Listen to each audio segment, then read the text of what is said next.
Good afternoon, everyone. Welcome to the leadership panel at Wireframed 2024. I'm Sriram MG, co-founder at Fynd, and I'm going to be the moderator for this session. Joining me in this panel this afternoon are Shreya Shah. She is currently design principal at Fractal. Before that, she was head of design at Vistaprint.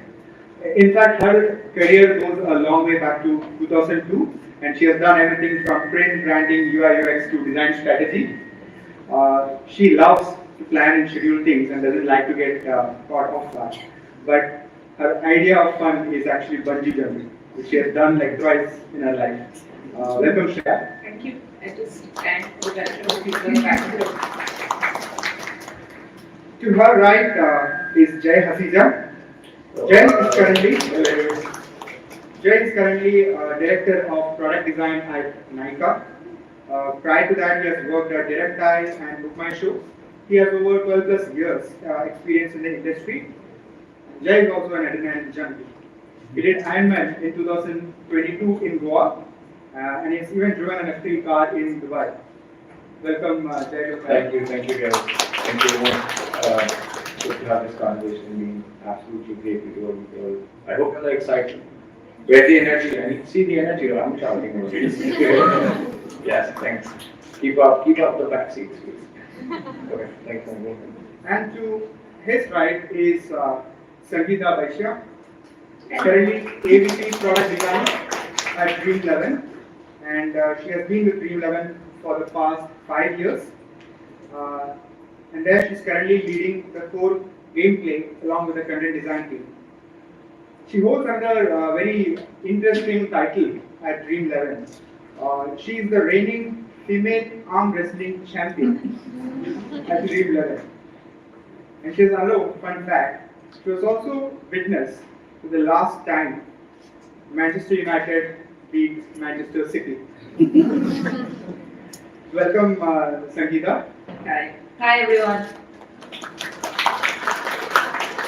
Very excited to have all of you in the panel today. Now, before I start, I have been told in no uncertain terms by the panelists that let's not talk about AI, or at least let's not talk too much about AI. There have been many panel discussions on the topic, and it's sort of started getting to the territory where it is becoming slightly repetitive.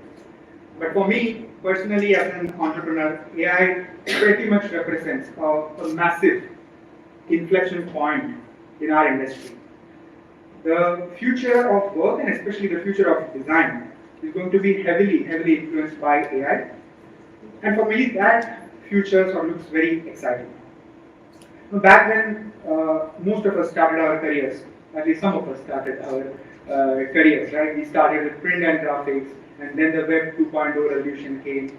Then iPhone, mobile apps became the thing. So, something new keeps happening in the industry every 5-6 years. And it is as exciting to be a designer today as it was, I think, when I started out. But I promise I won't talk much about AI. Now, let me start with getting the panelists' thought on what excites them today to be part of this industry, and what are the big trends that you are seeing on where the design industry is headed. Let's start with Shreya. Sure. Thanks, Sriram. So I think in terms of trends, right, AI is definitely the future, and I know it's the elephant in the room at this point because everyone is talking about how AI will take over a designer's job, but I feel like originality is underrated at this point. So AI is definitely the future for sure as far as trends is concerned. I think in terms of the future of design, right, it's very bright from where I see it, and I've been about 20 years in the industry. I feel like design is right now having that seat at the table in boardrooms, in business conversations, where getting that ROI for every business. So I feel like don't shy away from being a part of those business conversations.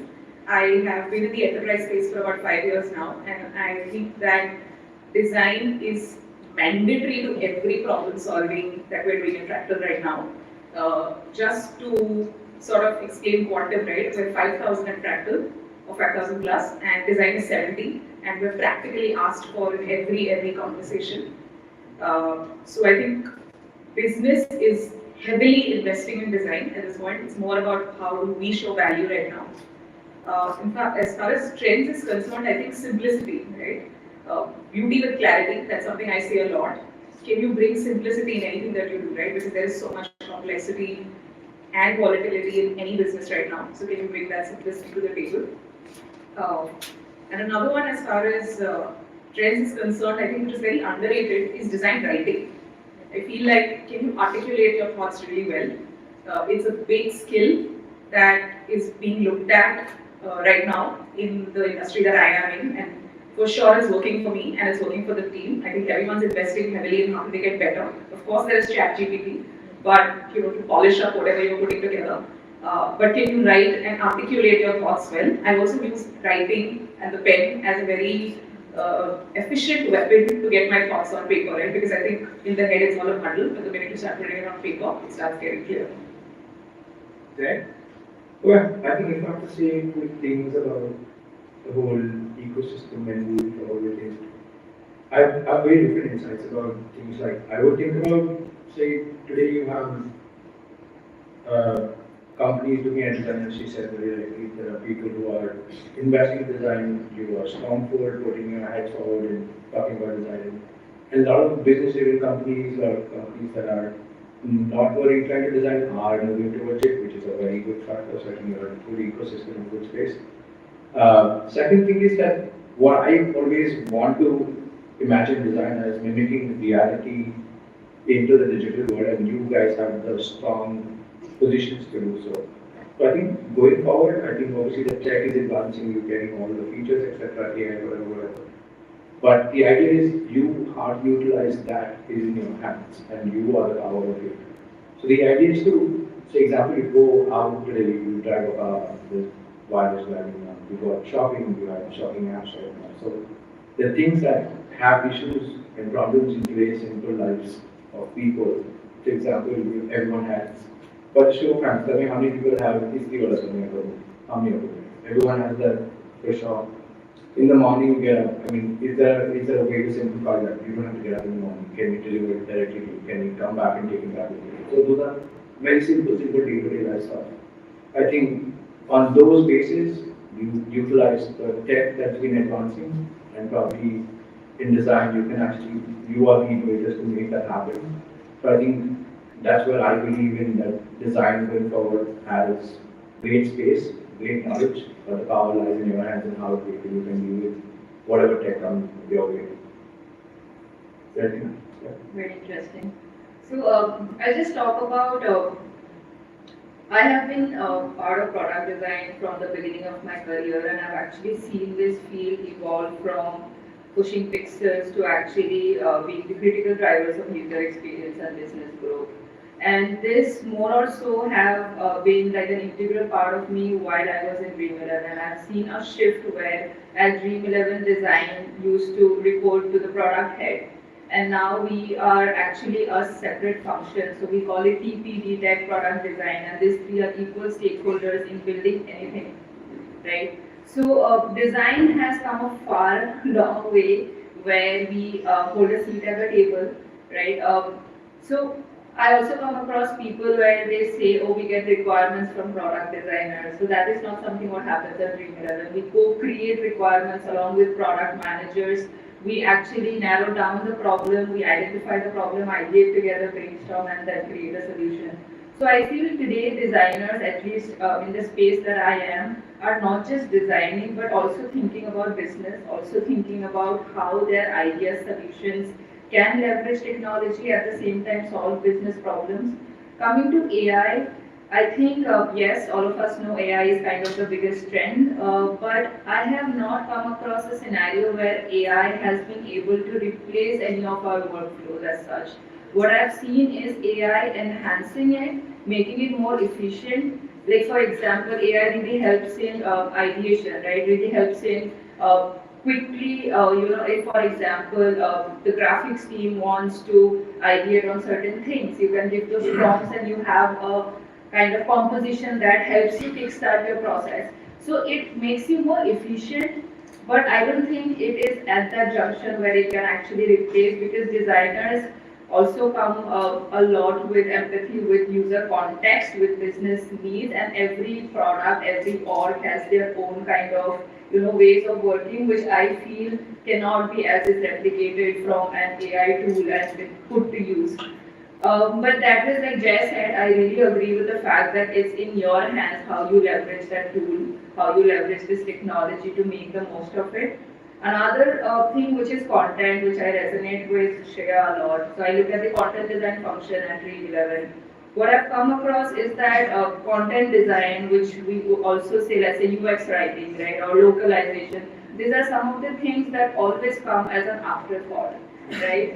So designs are done, and now we need to get the content ready. So this always has an impact, because I don't think design can work without content being part of it. So this is also one trend where companies are kind of shifting towards giving more importance to content design as a function rather than just having it as an afterthought. Yeah. That's very interesting points. Actually, all of you brought up. In fact, the evolution of a designer's role, right, from almost being like outsiders, being given requirements to do something, to having a seat at the table.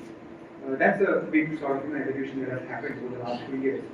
And if I were to follow up on that question, and if I was a sort of a young designer, one of the young designers sitting in this room, and I was starting out in the industry today, what would be the best way for me to get your attention in terms of things that should go in my portfolio, or things that shouldn't definitely go in my portfolio, the red flags that I should be careful of?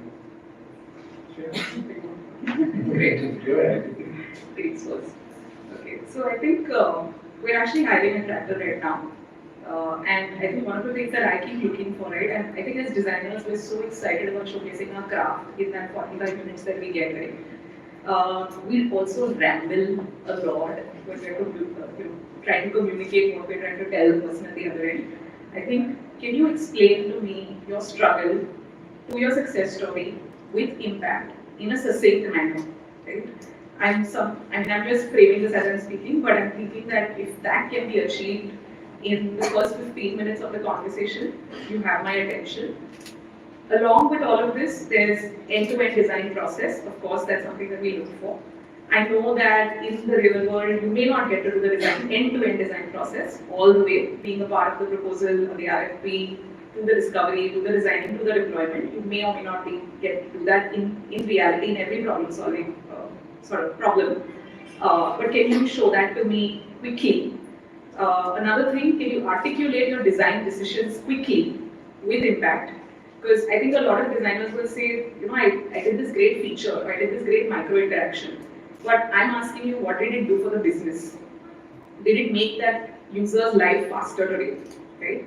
So if you can sort of communicate these 2-3 things very fast with your portfolio, of course, your portfolio is going to be the sort of holy Bible in that sense, because we typically look at a portfolio before we meet the candidate in most cases. And then the portfolio, what you're going to communicate is only going to sort of augment what you've already shared with me, right? So yeah, in a succinct manner, can you go from struggle to success to impact? Like get to the point really fast. Yes. Jay, what do you do? I mean, just to add on to that, I think in a day you're taking about 10 interviews. I think you need to run through it. So anyway, I have got 3 different points on this. One is obviously your portfolio reach your identity at that given point of time. So I would only say that it's your personality that comes out of the portfolio. You want to showcase something which is more towards the business, towards the design, which is in the new age and how it looks. So I think your portfolio needs to be crisp, needs to be shorter, needs to be precise and showcase your personality to it. Maybe it's something like how you design your portfolio, maybe some people are starting to use emotion as a one. It comes across pretty decently valid, it's systematic, it shows what you do, and emotion has a lot more to do with it anyways. I'm saying generally that's your personality, so how you put that across is very important. Firstly, to get scanned through in some sense. Don't give me word docs, and that's the worst part of it. Is that when you're in a meeting room or in an interview room such as that, you have to think about what are your USPs as a person, what you bring to the table, and talk about those. I mean, obviously you will go through projects, you will go through the regular bits of it, but obviously she's covered that, I'm not going to cover that part. I'm going to add on and say, what are your USPs as a person? Are you good at the present data? Are you good at, say, UI? Are you good at UX? Are you good at problem solving? Are you good at, say, micro animation? Whatever that could be. What are your USPs as a person? Bring that up to the table. Say, I can, as a person, when I come to you, I can do this, X, Y, Z for you. And these are my qualities and abilities that I think the company needs, and I can deliver to that matter. So, like, you're filling in the gap exactly as I want it to be, so I think that's perfect. Last thing I would say is the motivation factor. Like a lot of people come on the interview and go on and on, like monologue the speech probably. But I think, yes, you're trying to showcase what you have in short amount of time, like completely get your points. But I think what happens is all that motivation of coming here, coming to the job role, the zest of learning something, that needs to be showcased out of your interviews or whatever. So you might not know a lot more. You might not know some fundamentals of safety models. I really don't know. The point is that I know when you come down here, you will be 100% putting your effort to learning that shop. So I think there are people who learn under fire, the people who learn and come, but I think the zest is important. So you might not know how to present to business or stakeholders or whatever that may be. But as long as you're willing and showcase that zest on the interview, I think that's perfect. So I think these are the valuable points for us to all of you guys. Over to you. Good. So I'll start with someone who's starting off, right? So let's take freshers, right? I think one struggle that they have always had is how do we show this real world problems because they haven't gotten the opportunity yet. So I feel for freshers, at least what I look for is the ability to observe gaps, find gaps in real world, right? Even though that project may not have been a project of an organization, but you could come across real gaps in the products that you use daily. Identify that gap, validate that gap in your own capacity, right? Maybe ideate some solution, and in your own capacity, what you think could the impact be? I think that's something that I look for, which is genuine curiosity and passion for problem solving, and this for freshers. When it comes to experienced people who have at least had 1 to 3 years of work ex, what I look for is, apart from what I see in the portfolio, I want them to walk me through the design decisions that they have taken at each and every point. Also, what impact it had. Second, third is how they collaborated to get there. I often hear people say, oh, I did this entire thing on my own. Great, you may have, but you won't reach to the end state without collaborating with, your product managers, your engineers, your data analytics, which is the real world. Once you get to the job, you cannot do everything on your own. 50% of your job is to, work on Figma. 50% of the time would be collaborating with others to get it done. Right from selling those designs to getting it implemented. So that's something that I genuinely look for. Another thing that I often see, I'm also hiring for my team, by the way. Is that a pitch going on? Yeah. So I've often seen that designers reach to the outcome much faster, and when it comes to building the portfolio, they retrospectively fit that project into a design process, right? Which then reflects the gaps, right? We have been taking interviews for a long time, so we immediately can figure out whether you have actually done that or you are just trying to fit in the process. What I would genuinely suggest is it's okay if you have not, gone through that complete process. It's fine if you have missed certain steps, but whatever you have done, those are the things that you need to spend more time on, rather than just trying to fit in this ideal kind of design process. That's just my take on it. I think at least in terms of portfolios and all, it has improved a lot. I remember a time when people used to send us this massive zip folders, so Google Drive folders, which you could never download and view.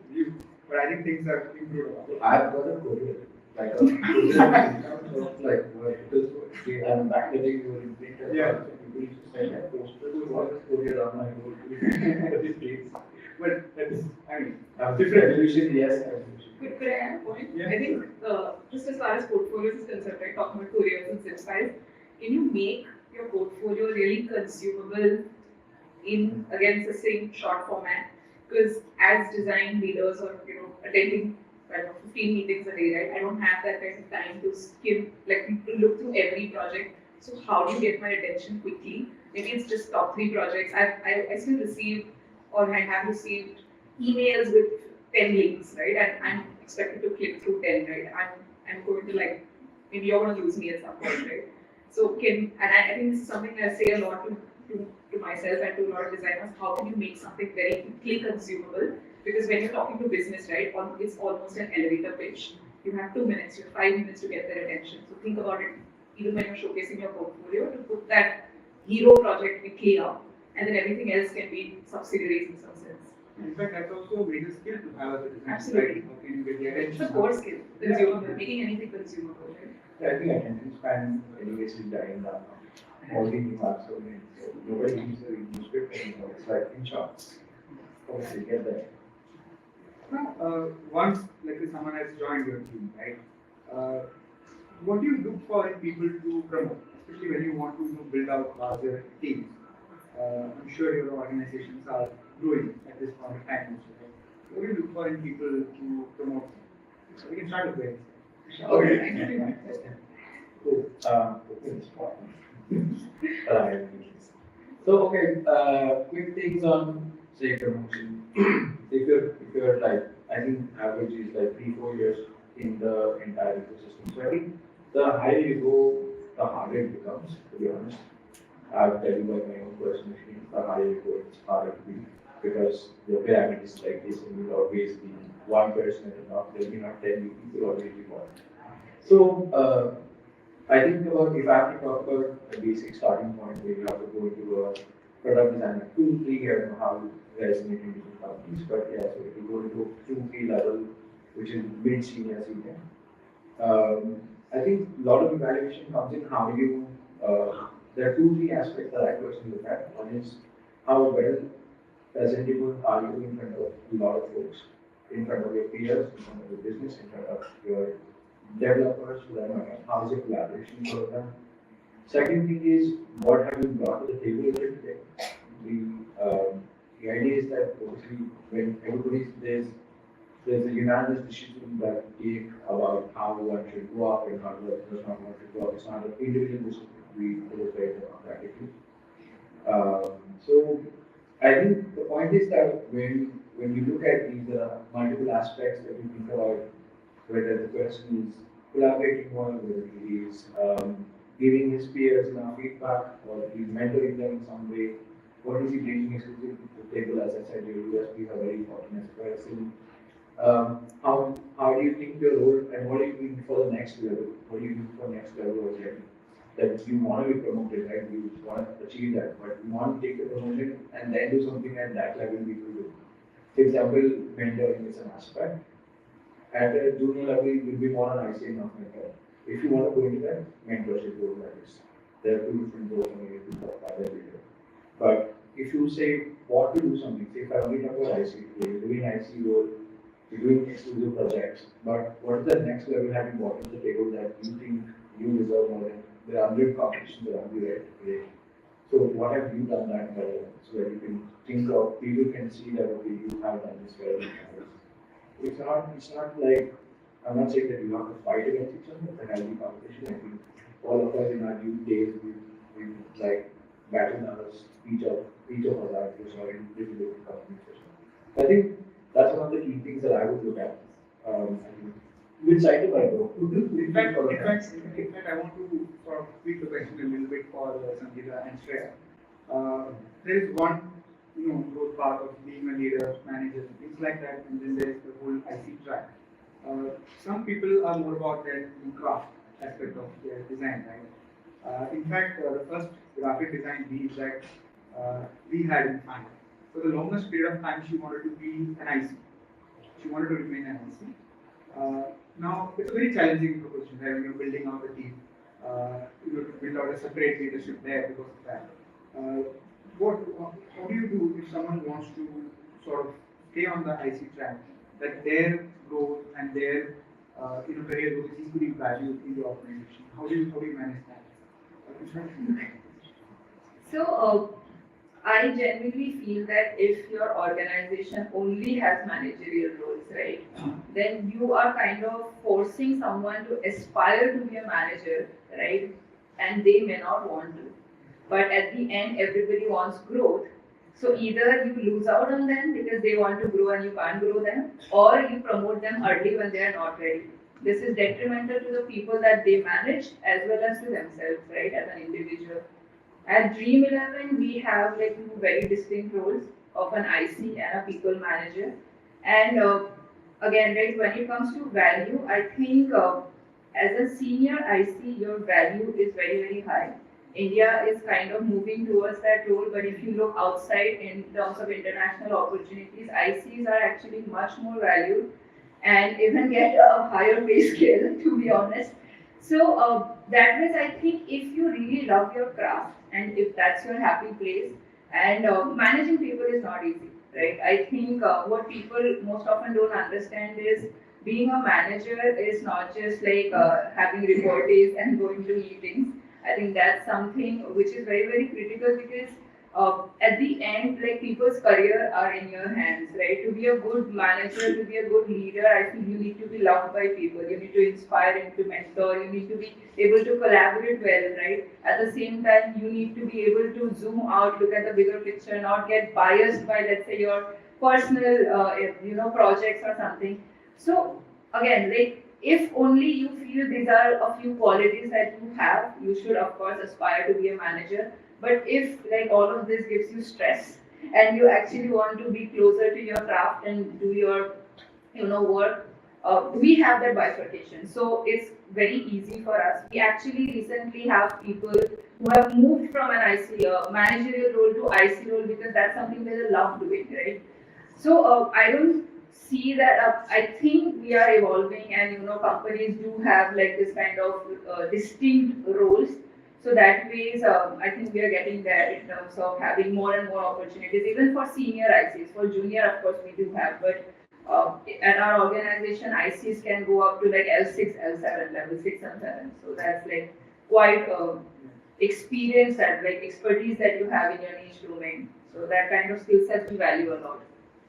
Shreya, what else?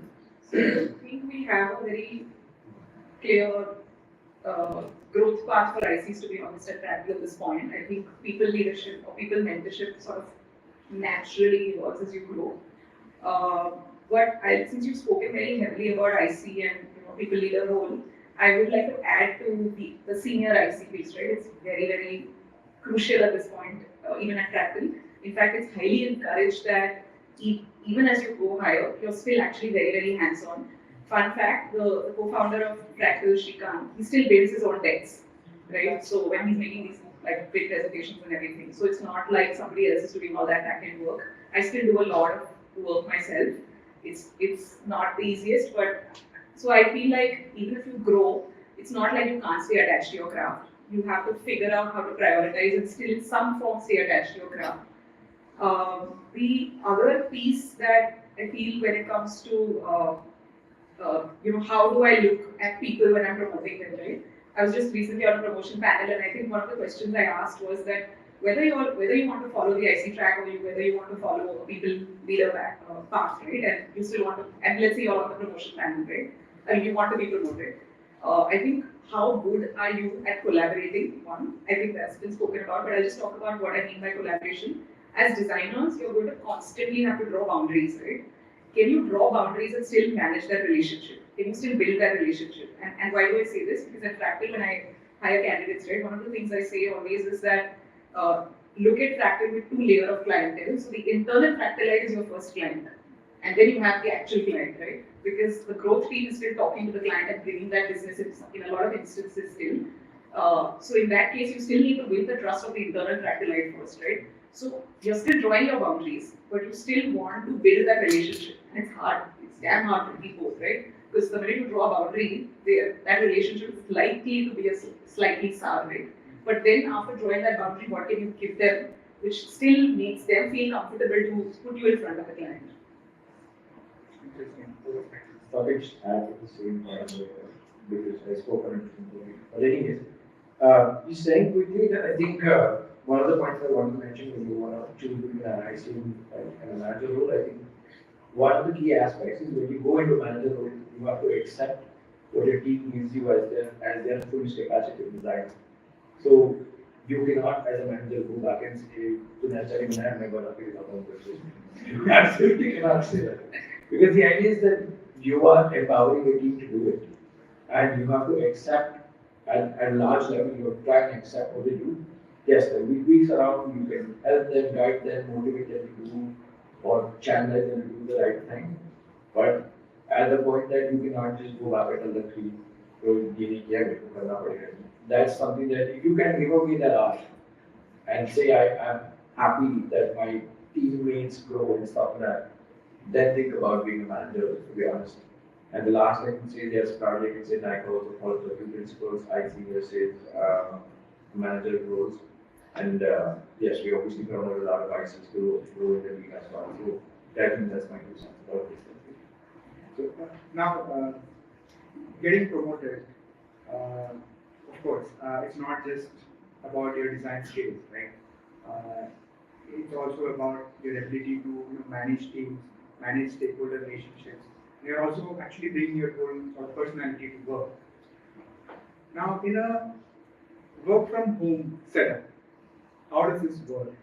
And I really want to know your honest thoughts on work from home, return to office, hybrid models. What sort of team dynamics have you seen in these instances? We'll start with Sangeeta. Yeah, I think all of us have been in the work from home model, unfortunately, because of pandemic. So we can draw comparisons. We have actually moved back to office. So we are not completely on site, but we have 52 work from homes a year. So which means if you can take one every week, or you can pile them up and take whenever you need them. But at the same time, I think we genuinely believe in the culture of coming to work. Why? Because especially as designers, I feel working in silo only helps in that very few hours where you need to, let's say, be on Figma or do those deliverables. But even then, how we work at Dream 11 is we work very closely as teams. Like I told you, right? Tech, product, design are kind of these equal stakeholders who huddle daily in and out, make decisions. It's a very democratic process. So being on Zoom, it's kind of inefficient, I would say, because as a designer, I can walk up to my fellow designer on their desk and just get a quick feedback. I can just quickly get all of them huddle, discuss something, and then get back to work. But to be able to do that on Zoom is actually, there's a lot of friction, right? You need to look at the calendars, block time, and it's like very formal. I think being on site has helped us a lot in terms of productivity, in terms of culture, in terms of work relationship.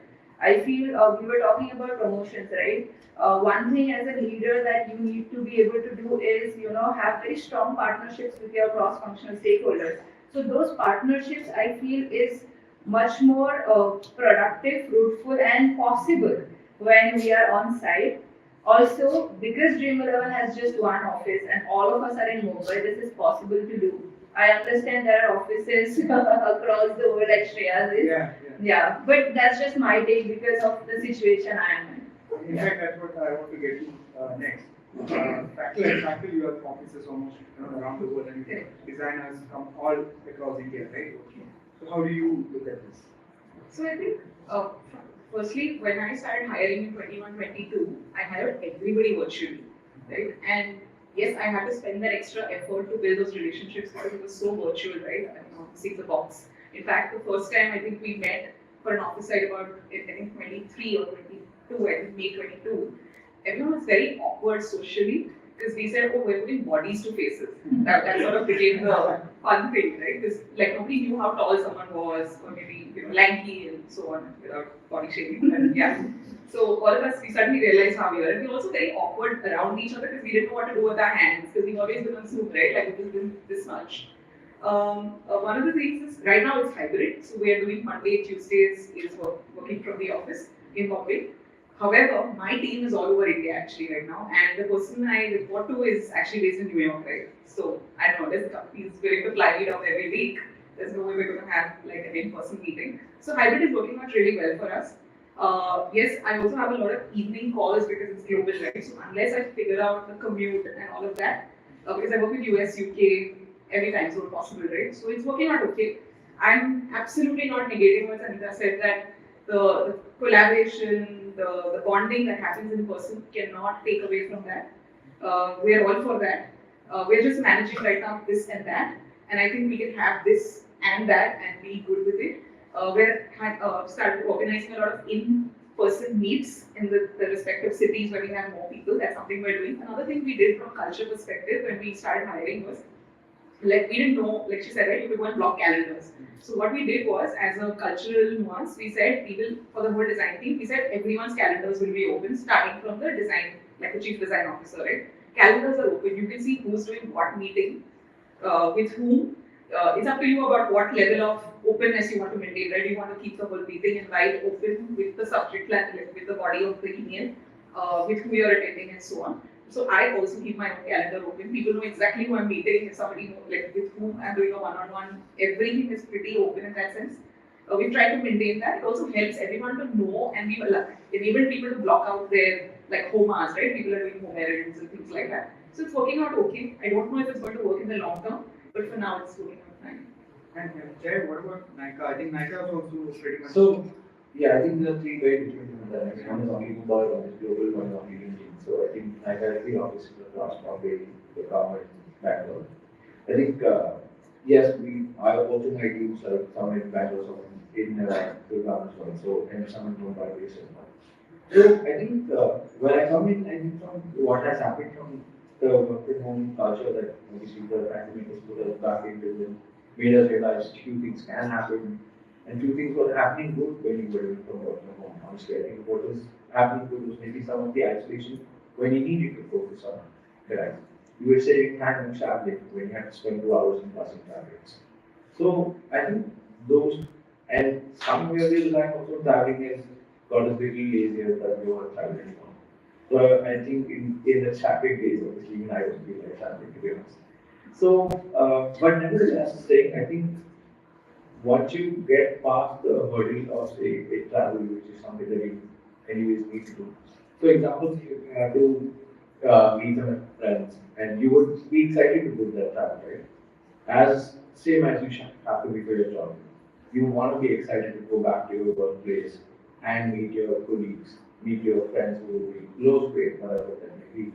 And then you can have that, you want to be excited to do that. I know it's a rigorous rule, you go back and there's no ways and everything that you get over there, but yeah.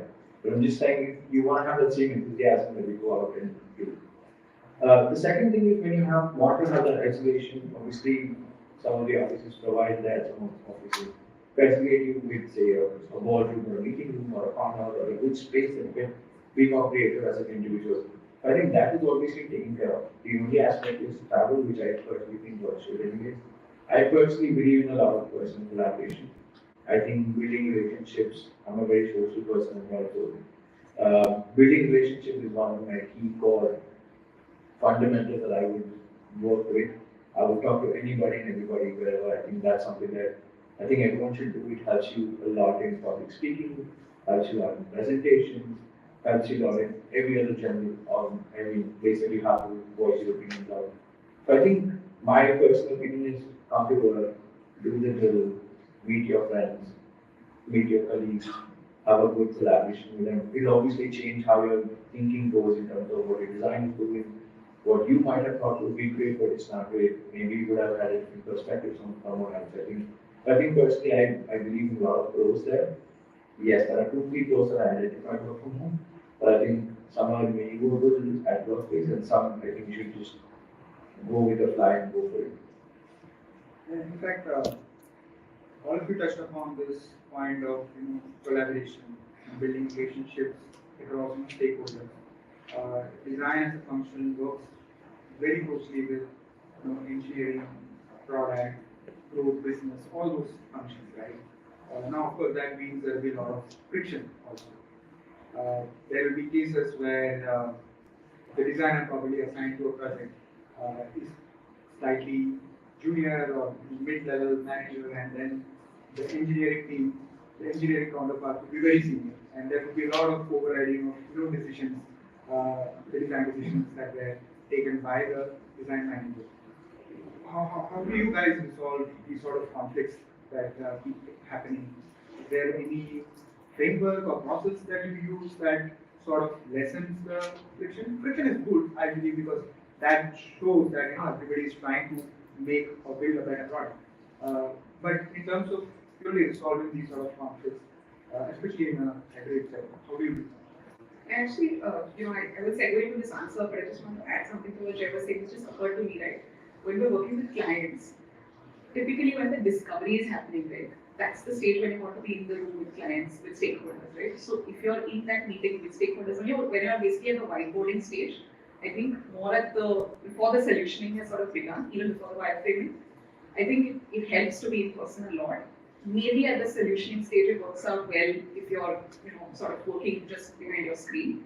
So maybe we could look at it as discovery is better when it's more collaboration, you're talking to more people, versus solutioning is more us sort of, doing that internal solutioning and then coming and showing it to the client, right? Maybe, I'm just thinking about where the collaboration comes out more effectively.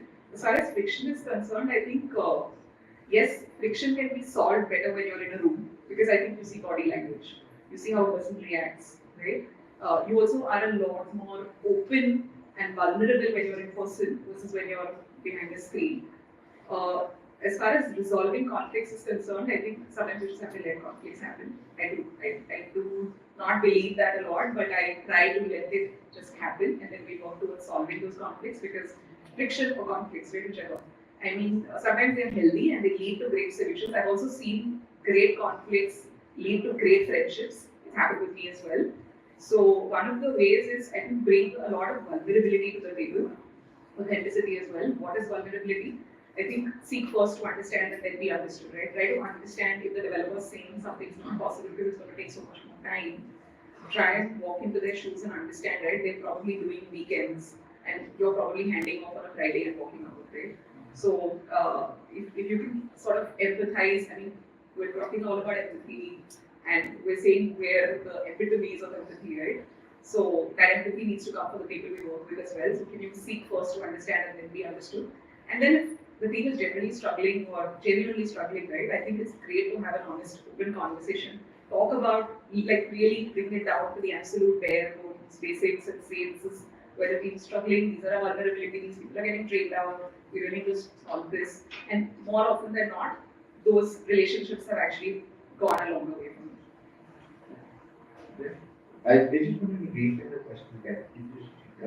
So, when you're working, let's say, in a product organization, right, you have this collaborators, mostly product team, product managers, engineering managers, the business, the group, right?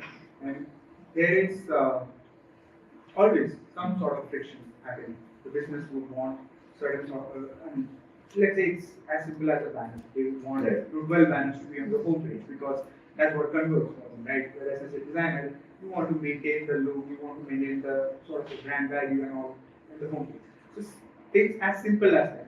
When those sort of conflicts happen, and engineering is another altogether. Okay, so I think two perspectives on this one is that yes, I probably, if there's a conflict between multiple teams, I told them into one room. I'm like, you're not exiting this room unless you solve this. It's like a boardroom. So I don't mind you battle here between everybody, but the conflict and the solution has to be coming out. And obviously, each one of our goals, irrespective of how much hardship a designer needs to face or a developer needs to face versus the business needs to face, our common goal is to build the app. Correct? Our common goal is to have the app that the consumer needs to use at its best abilities. So, irrespective of wherever the conflict comes from, I personally believe in that's why me being in the office, it makes a lot of sense. Second thing, I think a lot of these also I would touch upon is your bonds with your stakeholders, your peers and stuff like that. It moves you around way. कभी-कभी people say, "Oh, यार ये काम निकाल देते हैं." it's actually true, but honestly it does help. Like I will ask a favor to a person who's actually a senior in the team, but he knows me personally as well, and we have great time for that. And my work will come to me, irrespective of me pushing it or getting that. So there are times that people empathize with you as well. Like you are trying to do something, they're trying to do something, they empathize with you as well. But I think a lot of that factors come into play when you are in person. So I think collaborations and stuff like that helps a lot to solve these kind of conflicts. When it comes to business mindsets, correct? I think obviously everyone needs to make money. We are making money. They need to make money so that they give you money. So it's a cycle, right? You will spend that same money on the same app and come back to it again. So the idea is that it's a cycle. So obviously you obviously think of your money, okay, I'm going to earn salary, I need to have that kind of money. Business will think I need to get something. So if you want your show to run, you need to see that therefore runs. To be honest, as a designer, you can't say it's too business and I do what I want to make up. So it's obviously a cycle, and when you step into cycles, you think, okay, that money will come to me in some sense, or will come to all my peers in some sense. So obviously business has a lot of that stake, okay? But I'm not saying blindly trust it. Obviously, when I say don't put a banner on the poster, maybe say I'll do this banner in a better fashion where you get higher CTRs on it. And this is my view over it as a designer and innovate around it. And then if you get the business wants the CTR, right? So probably if you have an innovation, way to give the CTR then problem solved. I think that's where you as designers kind of have that power. So personally, I think that there's no hard way to solve it. And Sangeeta, I think 311 has one office, so you don't have any challenges getting everyone to work. Yeah, so how does that work? That puts us in more challenging role because, like I said, right, what has worked for us is when we have engineering, so like I said, TPD, right, tech product design, if they are on the same page from the onset of a project or a feature, things have been very smooth. Where the problem happens when there is misalignment, where there is miscommunication, or people are being looped in way later, right? So when it comes to alignment, what we generally try to do is put everyone in the same room. First, align on what are we trying to solve and what, right, and how. Right? Once we align on the problem statement, then we align on ideas, then we align on solutions.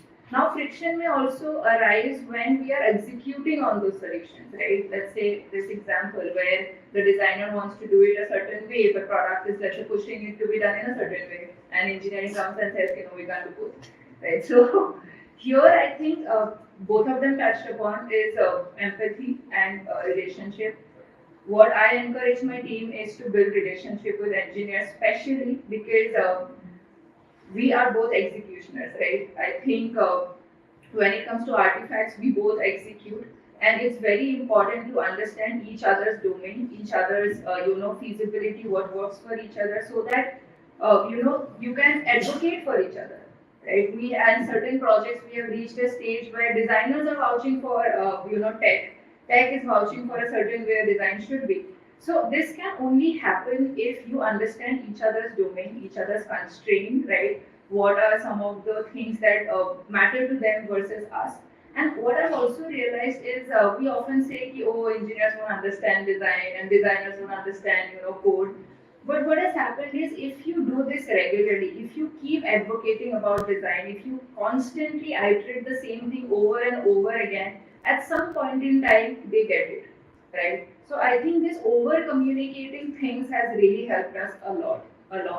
And again, at the end, as designers, you need to come up with creative solutions. There will obviously be trade-offs.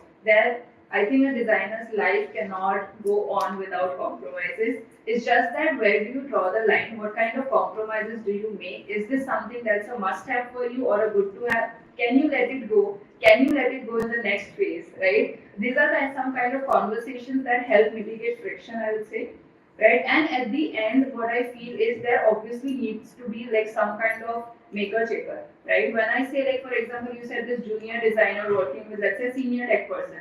there has to be some kind of decision makers who at the end, like you said, I put everyone in a room and then you can't go out without making a decision. Let's say a decision is not being made in that situation as well. Then what do, right? You need to know, okay, who is that person that we can go to who can make this decision, and that person has to be an unbiased neutral party. Right? So that's how we actually function in squads, and we have kind of squad captains and vice captains. We take these terminologies from sports, like we take sports very seriously. So we have captains, we have vice captains, and we have coach. So if captains, vice captains fail, then you can ultimately go to the coach to kind of resolve these conflicts. Lastly, I think we do a lot of retrospectives. So anytime we build a feature or we release something, the entire team was worked on it. Tech, product, design, data, PMM, marketing, everyone comes together in the room and talks about what went well, what didn't go well, and what can we improve next time, right? And we take this thing very seriously. Next time always we try not to repeat the same thing so that we encounter newer frictions and not the same old ones. But this is a very interesting paper. I'm going to use that. Stop continuous. That's patented. We'll change the names. So, I think the next question is probably a point that all of us touched upon a little bit. Putting out a world-class product, right? That's just only one part of the equation, right? At the end of the day, it's a business. The business has to make money, right? Now, which means that sometimes the business team can probably force, design teams to make choices that you might not necessarily agree with, both in terms of aesthetics, user experience, and sometimes even force you to use dark patterns in UX, which has become, a very hot topic recently, right? Now, I want to understand how do you push back in those instances while not compromising the business that you have to do. I want to start it with Zaid, because you are in e-commerce. E-commerce is a place where it happens a lot. Absolutely, agreed. I think I find these lines every day. But okay, I think dark patterns are really touch upon a very small one. I think yes, I think a lot of people now understand what dark patterns are. I think most of us have, but there's a strict law that's been come out, and everyone's trying to follow it as possible it is. And obviously, we've been an IPO company and a public limited company right now, so we have to have those laws. And so we definitely don't follow any of those. I mean, we don't adhere to any of these dark patterns in terms of following them at all. So we don't follow them absolutely. We make sure that all these dark patterns don't come onto our app in any way. So keeping that aside as dark patterns for the topic, when we have to have these conflicts, I think I've touched upon it a bit more. Like I think where business is concerned and we need to function, yes, there's always design business. It's consumer versus business. So there's always two legacies where as a designer you're getting squashed between. So you're not competing the sandwich. So basically anytime this happens, you have to have that middle solution outside the legal program. So there is multiple ways where one says, okay, I will do this, and one says, I want this. But you have to have a middle solution out of it at any point in time, and that's where innovative thinking comes into play as designers. Where I think there are larger conflicts where business just says, no, if it's empowered with a lot of money, we have to have this at any given cost at point in time. So maybe you choose your battle in the right sense. Where you think consumers will bring more, say, more insights to the entire app or more conversion rates to the entire app. To fight your battles there, where you think business will do effectively more than consumers will do that. So maybe you fight your battle. So I think it's just to analyze, be the balance situation, be the leader where you carry both sides. So I think, and that gives you more power as a designer, so fairly, I think more power to us. Why not? And Shreya, your space is actually a little different from team level and Nykaa. Does it happen a lot in in a space like Fractals? Not so much specifically with dark patterns as such. But can you just So the other bit about business prioritizing conversion and other things over the So essentially what you're saying is quality in the bracket craft versus speed, right? I think that's the battle we have to fight every single day. I think I try to take, when Jay was talking about a middle ground, I think the way I look at it is negotiation, right? I have a real world problem, right? I will get a call at 8 in the night and saying that tomorrow we have a client meeting and we need a clickable prototype. What am I going to tell my designer in the morning? That like I need 20 screens. It's going to kill me, right? It's going to resign, whatever, right? So how do I sort of solve this, right? So the way I think about it is, and maybe this is something that I've developed with time, negotiation. How do I negotiate well with the business person? I'll say that, look, I don't even know the problem. So like, what is that wireframe that we're even building and taking to the client, right? At this point, we still need to even understand the problem. Like, it's the first conversation with the client. So what is the point of taking a figurable prototype, right, to them? So the way I think about it is that get into the room with the business and say, let's co-create something together. I think the business also starts understanding the process when you start co-creating with them. It could culminate into building a process map. It could culminate into building a solution blueprint. It could sometimes just be 3 options of reframing the same problem, right? And giving them something tangible to take to the client in that the next 8 p.m. meeting, which is like I'm getting that call the previous night and the meeting is happening the next evening, right? So what can I deliver in 8 hours, which is tangible, which is giving the client that comfort that what about your problem? I understand your problem deeply. I'm as invested as you to solve this as you are today.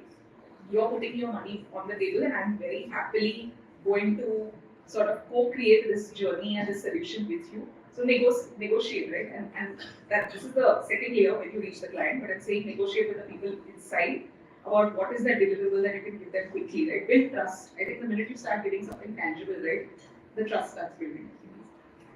And Sangeeta, what happens during like IPL times where everybody's like really busy with things? Yeah, I think it's a very slippery slope, right?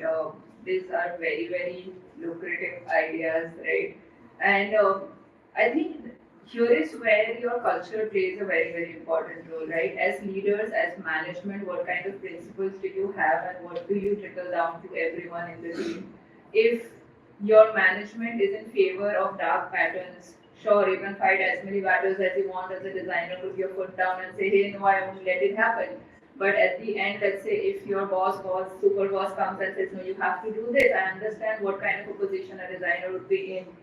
So at least for us, we have been grateful that trust is something that our people take very, very seriously, right? I think we never would want to play with users' trust.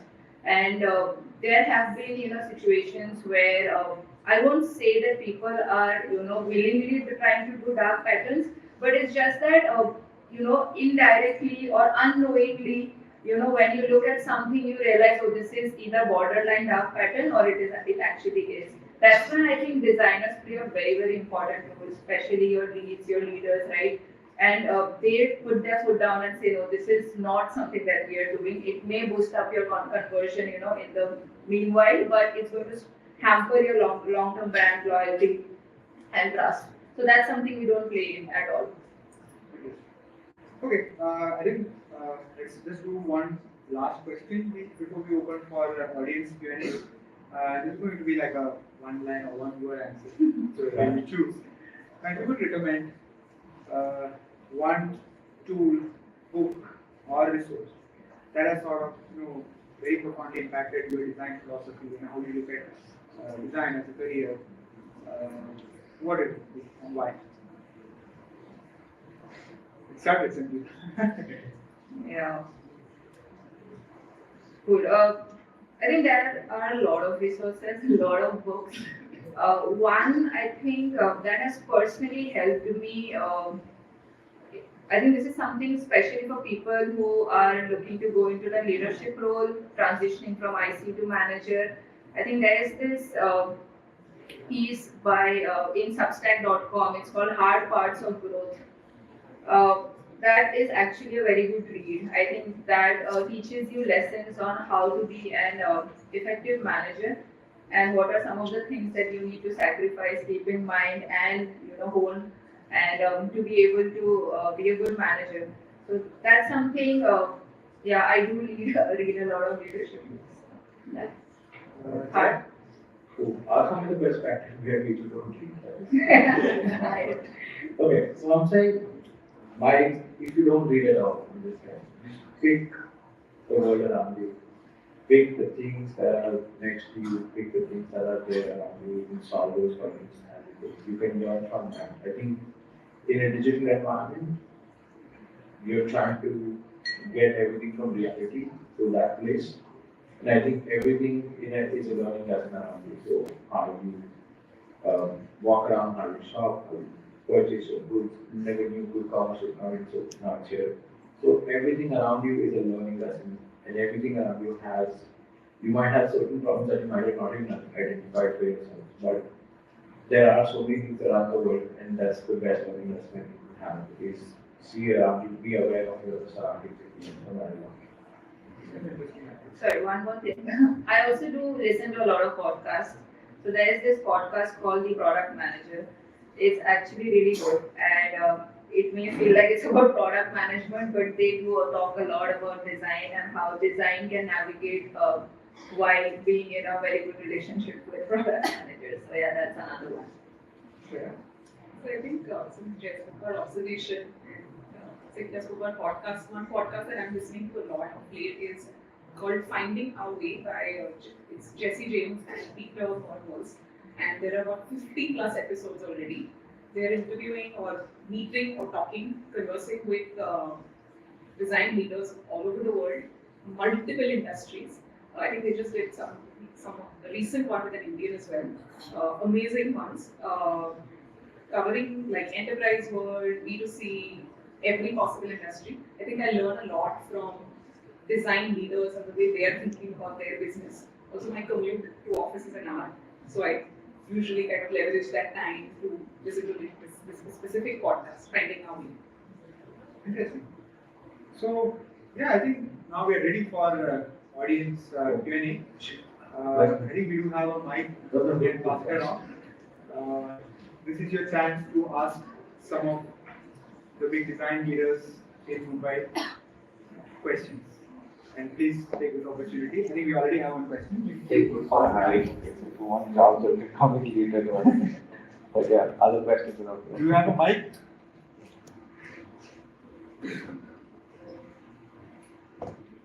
I think everyone answers for me. Does anyone have a question? Awesome.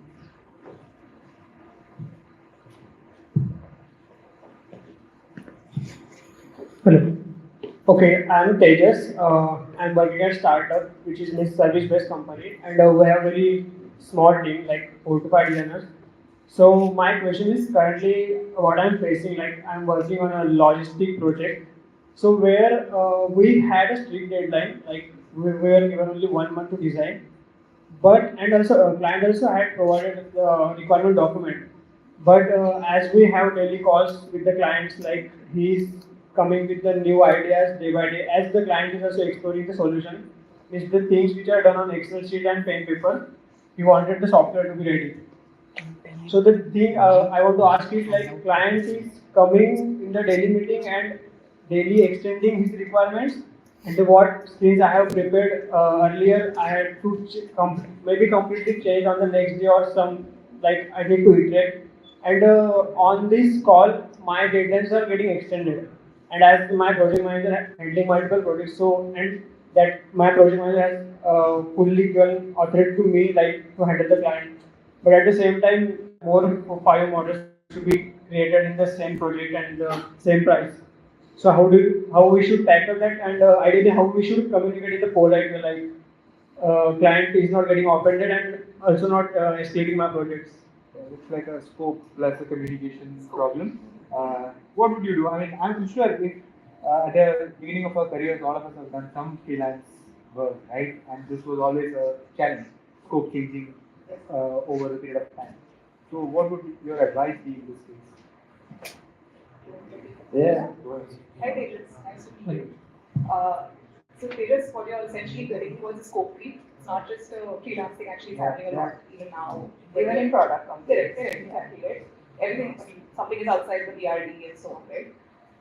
If there are multiple stakeholders involved, right, I'd love for you to talk or get, if there is a possibility, since you're the authority or the decision maker here and it's less with you, can you get into workshop mode and say that, looks like everyone's thinking differently. Can we, versus a 30-minute meeting every day, can we do a 3-hour workshop? I don't know that time limit you have to define with their availability, but like a 90-minute workshop is great to get multiple stakeholders in a call and do a mural whiteboarding session with alignment, prioritization, right? Like let everyone speak about, almost give them a magic wand tool and say, listen, everyone seems to be dreaming big. Tell me what everyone is dreaming. Everyone speak turn by turn or somebody's documenting. And after that, right, start putting all those priorities together and say, can we stack rank?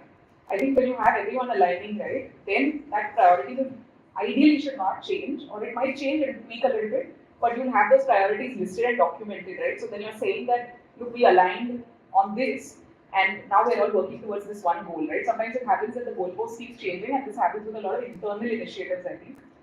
So workshopping works a lot because suddenly everyone realizes that the other end is just stretched, and we're just moving in sort of in circles, right? A workshop could work there. Thanks, practical advice. I think we'll have one panelist answer each question. Any other questions? Yeah. Oh, so many.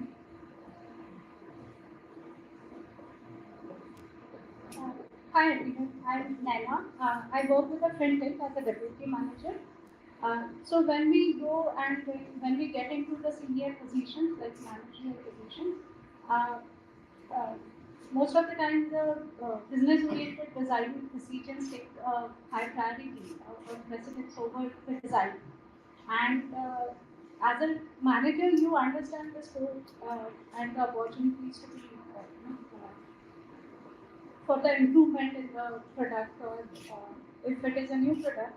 So in that case, when it comes to delegation and you have a limited resources, so how to deal with that kind of problem? That you have a very limited resource and you know how this can be brought up into design, but your subordinates don't have that kind of expertise, or and for you sometimes the design takes a backseat because you're growing into the senior positions, and nowadays every single day the new trends are coming and you have to sort of keep abreast to those kind of design I think improvements. So how to deal with that kind of situation? Okay, can I concise a question for a minute? Sure. Okay, so I think you have a business problem, you have your subordinate to the problem, and then business problem is that they have more higher power or leverage, and say this side you have, say your subordinate not being able to understand or time frame as a problem. Okay. So I think two things, if I have to address them both differently. Can I also try? Okay, so the idea is that I think when you talk about business is a very different role here as a question. And when they tell you that you need to do certain things, as I said, you need to fight the right battles. If you think you have a solution better than they can, see, they'll always be asked. They'll always be asked from everybody. But as a designer, your job is to give the right solution. The right solution is the key essence of as you're innovative thinking. They could be asked, I want the mountain here today. But what reason? Why do you need it? What are those clauses that you need it for? How is it valuable to users and to the business at the same time? You have to evaluate those pointers and then have your certain case on it. If you have to battle it out, please build your case on it. Don't just battle because I don't like it, correct? Or users don't like it. But why do they don't like it? What are they bringing us to the table? So I think it's a very rational debate where you have pros and cons from each side, and then you have to evaluate within those. I think that's how you deal with business a lot. Second thing is when your peers probably have time frame as a point. I think in every case, everyone is stretched. Everyone is stretched. I mean, I have worked for 72 hours non-stop in one particular career. So I think the problem is, so if someone likes doing their job, right, they will never find it stretched. I to a certain point, I love doing what I do. I will never feel stressed about saying, put me today, tomorrow. I work at 3 in the morning if I feel like getting up and working. I work. The idea is that unless obviously they have personal reasons, they want to go somewhere, whatever, that's your balance to see who works on what. But if someone says, मुझे सिर्फ 6 घंटे काम करना है, it's not a designer. A designer can have breaks in multiple ways because creativity flows in different manners. But if you say, I want to work clockwise, I don't think that is not even given as a designer by default. So I think that's why you choose the right people on your team probably. Okay, that's it. One thing I'd like to add there. See, I think you said you are at a senior role where you are kind of leading this project, right? So, as leaders, what our job is also to do is set expectations with our stakeholders. When you know your team's strength and you know their weaknesses, right? So, you should be able to give an estimate of how much by when is possible. So, what you can do is maybe get your stakeholders, and this is a little similar to what you told Tejas, right? You need to sit together and figure out what are some of your must-haves, non-negotiable that you really want in good quality, and what are some of the things that you're okay maybe shipping 80%, 70%, but with an opportunity to improve that later, right? You wouldn't want to build a product and keep it as is, right? With plans of how you're going to improve it the next time. I think this is where your stakeholders and you need to plan things and also tell them transparently. I think this helps communicating things transparently that this is my team size, this is the capacity that I have, and in this capacity, only XYZ is possible. Now you pick what you want, right? I think you can have that conversation, and then, yeah, and then the second, third part is what Jay and Shreya said. Since we spoke about transparency, right, I'd like to add is that we, as design leaders or the people in design managerial roles, right, we try to play good cop a lot downstream and bad cop upstream. Sometimes it's okay to bring your team into those conversations with the business and let them hear firsthand, right, what the business is saying. They just need to be exposed sometimes. They could just be shadowing. They don't necessarily need to speak a lot. But even if they just come into those conversations, they'll actually hear firsthand what the business is saying. So that battle becomes a lot easier for you to fight with them internally to align. And of course, what Jay said about building a business case is the first for sure. Like you believe in something, then and your intuition says this is the right way, then go for it. I think we have time for more questions. That's fine, huh? Let's go for it. Check. Hi. Yeah, so my question is regarding something Shreya said. So I'm Darren. Hi. So something I mentioned was sometimes in a managerial position, you need to draw like a boundary, but you also need to give that person something to kind of maintain that comfortable zone.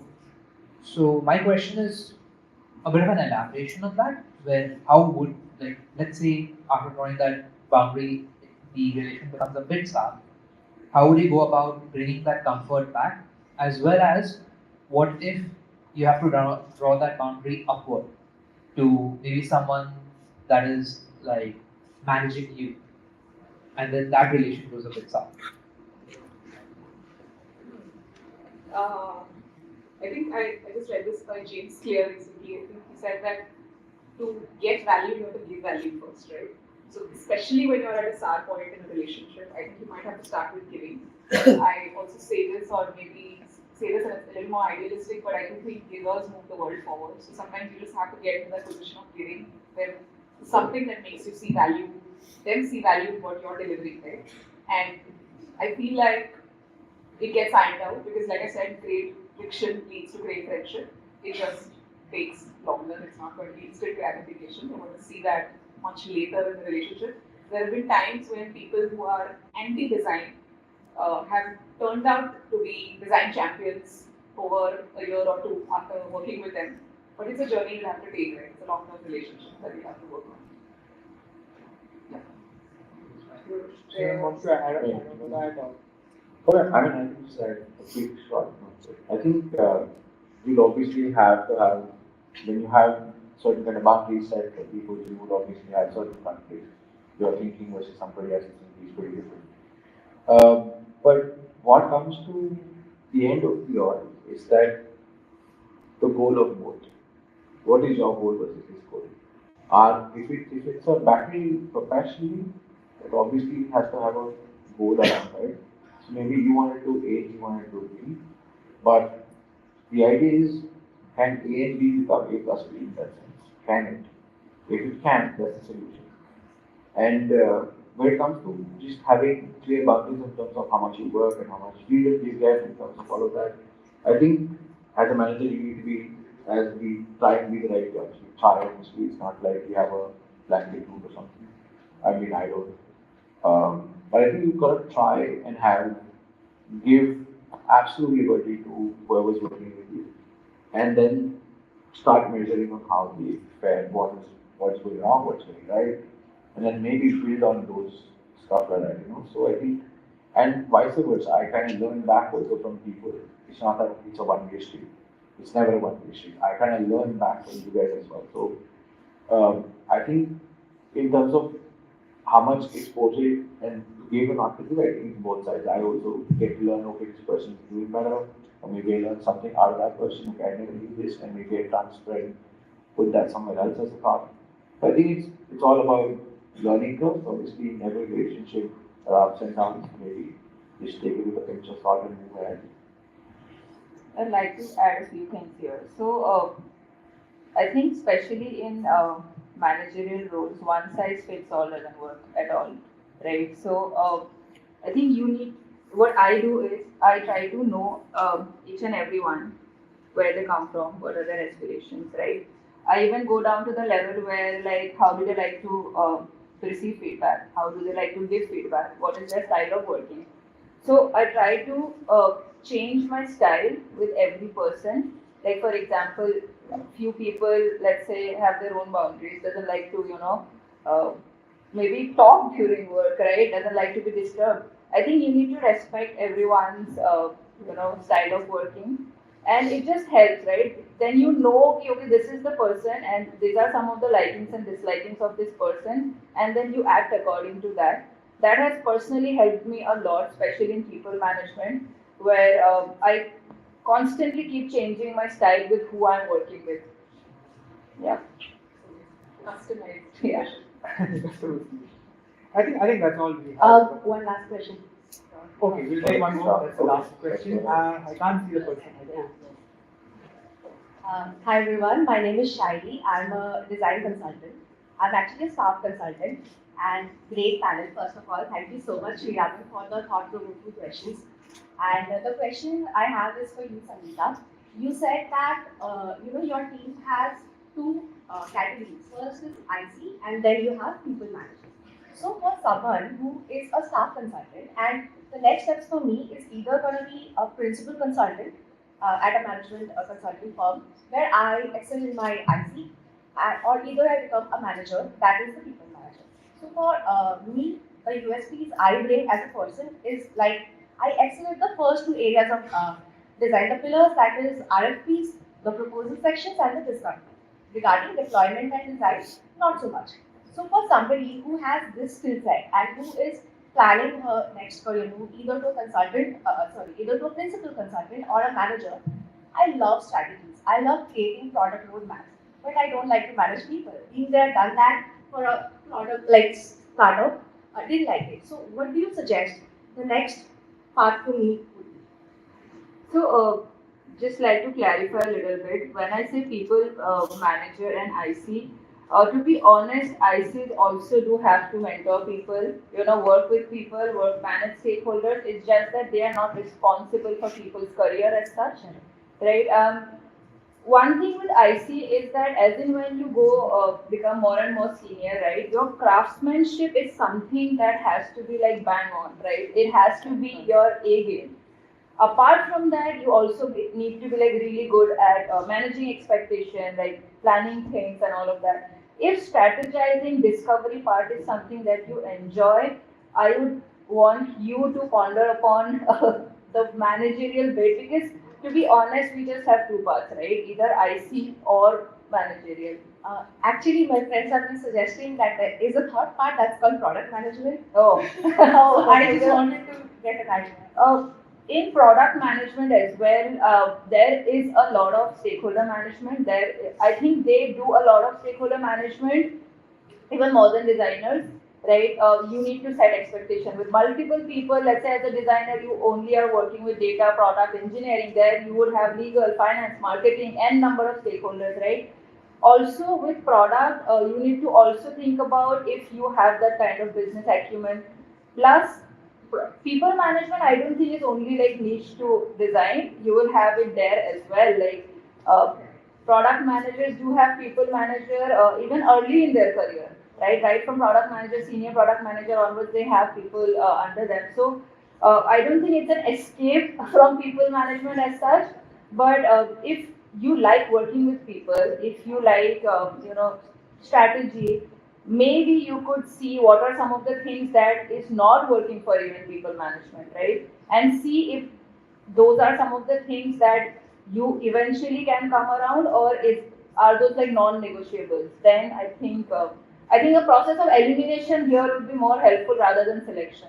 All right, sure. Thank you so much. Thank you, everyone. All right, I think that's all we have time for. I want to thank all the three panelists, Sangeeta, Jay, and Shreya, for this wonderful, wonderful discussion. It has been really insightful. I've taken a lot of notes based on. How many of you are not taking notes?